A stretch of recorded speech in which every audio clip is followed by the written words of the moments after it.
अगर समाचाરમાં વાત કરીએ તો ગાંધીનગરથી સમાચાર પ્રાપ્ત થઈ રહ્યા છે। કહી શકાય કે ગાંધીનગર ખાતે વાઇબ્રન્ટ સમિટનો આજે બીજો દિવસ છે। તો વાઇબ્રન્ટ સમિટનો આજે બીજો દિવસ છે। બીજા દિવસે કેન્દ્રીય મંત્રીઓના સેમિનાર થશે। કેન્દ્રીય મંત્રી અશ્વિની વૈષ્ણવનો આજે સેમિનાર થશે। રાજીવ ચંદ્રશેખર, મુખ્યમંત્રી ભૂપેન્દ્ર પટેલના સેમિનાર થશે।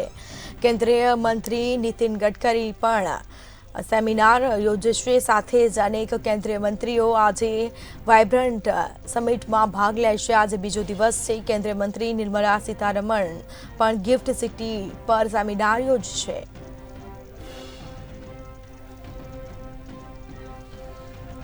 તો ગાંધીનગર ખાતે વાઇબ્રન્ટ સમિટનો આજે બીજો દિવસ। બીજા દિવસે કેન્દ્રીય મંત્રીઓના સેમિનાર થશે।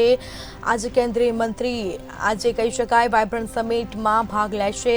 અનેક લોકો ઉપસ્થિત હશે। દિગ્ગજ નેતાઓ પણ હાજર રહેશે। સાથે જ વાત કરવામાં આવે તો મંત્રીઓ પણ ખાસ કરીને ઉપસ્થિત રહેવાના છે।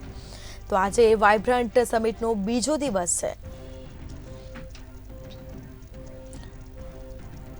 તો વાઇબ્રન્ટ સમિટમાં કેન્દ્રીય મંત્રી પણ ખાસ રીતે ઉપસ્થિત જોવા મળશે। રાજીવ ચંદ્રશેખર, મુખ્યમંત્રી પણ સેમિનાર યોજશે।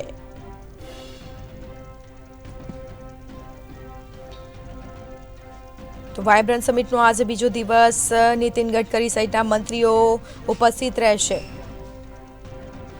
વધુ વિગતો સાથે સંવાદદાતા મેહુલ દુધરેજા લાઈવ જોડાઈ ગયા છે આપણી સાથે। જી, વાઇબ્રન્ટ સમિટનો આજે બીજો દિવસ, કેન્દ્રીય મંત્રીઓનો આજે સેમિનાર યોજાશે, શું માહિતી?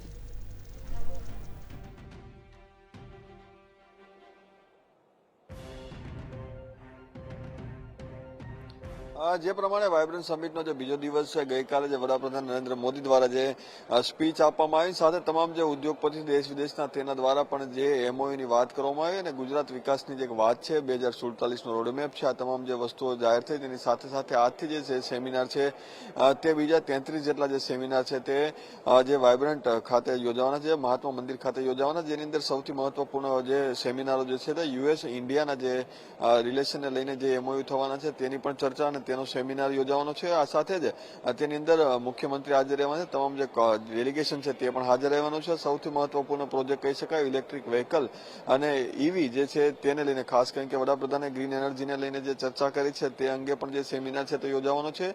આ ઇલેક્ટ્રિક વ્હીકલની જે સેમિનાર છે તેની અંદર કેન્દ્રીય મંત્રી નીતિન ગડકરી હાજર રહેવાના, સાથે મુખ્યમંત્રી પણ રહેવાના છે અને ત્રીજા એક સેમિનારની અંદર અશ્વિની વૈષ્ણવ જે છે તેઓ પણ હાજર રહેવાના છે। કે અલગ અલગ 33 જેટલા જે સેમિનાર છે તે યોજાવાના છે અને સેમિનારની અંદર જે ગુજરાતને સાથે જે સંબંધો, વ્યાવસાયિક સંબંધો જે વિદેશના જે લોકો છે અથવા ઉદ્યોગપતિઓ છે તેના અથવા જે આપણા જે મોટા ઉદ્યોગપતિ છે તેના વધે તે માટેના જે સેમિનારનું આયોજન કરવામાં આવ્યું છે અને સાથે સાથે જે 2047નું જે એક સપનું જે રહેલું છે, જેની અંદર ભારતને જે એક ફલક ઉપર લઈ જવાની જે વાત છે તે અંગેની પણ ચર્ચા અને સાથે સાથે ઘણા એમઓયુ આજે પણ ગઈકાલની જેમ થવાની છે। સ્મિતા, જી, સેમિનારમાં કયા કયા પ્રકારના કાર્યક્રમો હશે અને કયા મુદ્દાઓ પર ચર્ચા કરવામાં આવશે? જે પ્રમાણે અલગ અલગ જે મુખ્ય મુદ્દા છે, જેમ કે જે અલગ અલગ જે ઉદ્યોગકારો છે જે ગુજરાતની અંદર જે ઉદ્યોગ કરવા માંગતા હોય છે, તો ગુજરાતના જે વેપારીઓ છે તે વિદેશમાં જે વેપાર ધંધો વધારવા માંગતા હોય તેવા તે લોકોને લઈને જે સેમિનારના જે અલગ અલગ આયોજન કરવામાં આવે છે, આયોજનની અંદર જે ગુજરાતની અંદર જો વાત કરવામાં આવે તો તેને કયા પ્રકારનું એન્વાયરમેન્ટ મળવાનું છે, સરકાર કેટલી સહાય કરવાની છે, સાથે જમીન ક્યાંથી મળવાની છે, આ જે મુદ્દાઓ છે તેની ઉપર ચર્ચા થતી હોય છે, અથવા તેઓના જે પ્લાન એન્ડ પ્રોજેક્ટ જે છે તેઓ ક્યાં ક્યાં મૂકવા માંગતા હોય છે તેને લઈને પણ જે ચર્ચાઓ થતી હોય છે। આ પ્લાન અને પ્રોજેક્ટથી કેટલી રોજગારી મળવાની છે, સાથે જ જે કેટલા લોકોને ફાયદો થવાનો છે, જે રાજ્યને અથવા જે દેશને કેટલો ફાયદો થવાનો છે અંગેના જે સેમિનાર છે તે યોજાતા હોય છે અને આવા જે 33 જેટલા સેમિનાર છે તે મહાત્મા મંદિર ખાતે યોજાવાના છે। અને આ તમામ જે છે આગામી દિવસોમાં જે રોજગારી વધારવા માટેની સાથે એક ગ્રોથ એન્જિન જે ગુજરાત બન્યું છે તેને ધ્યાનમાં રાખીને કરવામાં આવી રહ્યા છે। સ્મિતા, જી, કરોડોના એમઓયુ થશે, કાર્યક્રમ પણ રાખ્યા છે, જેને ભારતને શું ફાયદો થશે? જી, એમઓયુ પણ થયા છે કરોડોના અને કાર્યક્રમો પણ થવાના છે અને મુદ્દાઓ પર અનેક ચર્ચાઓ પણ થશે, જેને ભારતને શું ફાયદો થશે?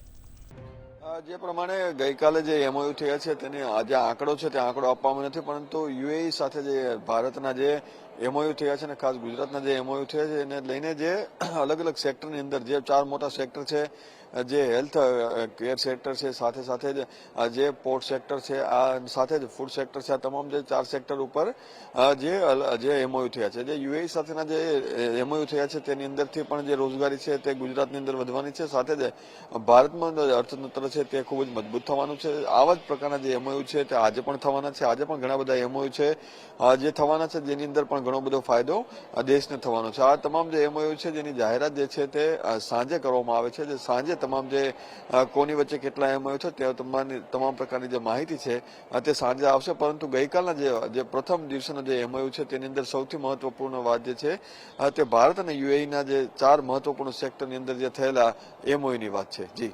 જી, આ તમામ જાણકારી આપવા બદલ આપનો આભાર. તો ગાંધીનગર વાઇબ્રન્ટ સમિટનો આજે બીજો દિવસ છે. બીજા દિવસે કેન્દ્રીય મંત્રીઓના સેમિનાર યોજાશે. આમાં અનેક મુદ્દાઓ પર ચર્ચા વિચારણા કરવામાં આવશે અને જેમાં કહી શકાય કે અનેક મંત્રીઓ પણ ઉપસ્થિત રહેશે, દિગ્ગજ નેતાઓ પણ હાજર રહેવાના છે. રાજીવ ચંદ્રશેખર, મુખ્યમંત્રી પણ ભૂપેન્દ્ર પટેલ પણ ખાસ રીતે ઉપસ્થિત રહેવાના છે. કેન્દ્રીય મંત્રી નીતિન ગડકરી પણ ખાસ રીતે ઉપસ્થિત જોવા મળશે. સાથે જ કહી શકાય કે બીજા દિવસે કેન્દ્રીય મંત્રીઓના સેમિનાર યોજાશે.